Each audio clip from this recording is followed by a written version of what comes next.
8th CBSE Max 10.1 exponents and powers first subdivision நம்ம பார்க்குறோம். பாருங்க செகண்ட் சம்ல first subdivision.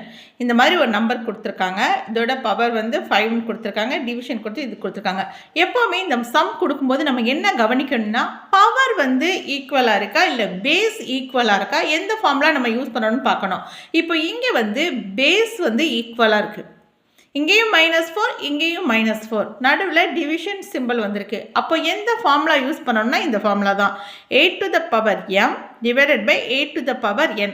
பாருங்கள் பேஸ் வந்து ஈக்குவல், இங்கேயும் ஏ இருக்குது இங்கேயும் ஏ இருக்குது. அப்போ என்ன பண்ணணும், காமனாக ஏன்றதை எடுத்து எழுதிட்டு மேலே பவர் இருக்கு இல்லையா, இந்த எம் அப்படிங்கிற பவர்லேருந்து என்னை வந்து நம்ம மைனஸ் பண்ணணும். அப்போ இங்கே என்ன பண்ணணும், இந்த -4 அப்படிங்கிறத நம்ம எடுத்து எழுதிக்கணும்.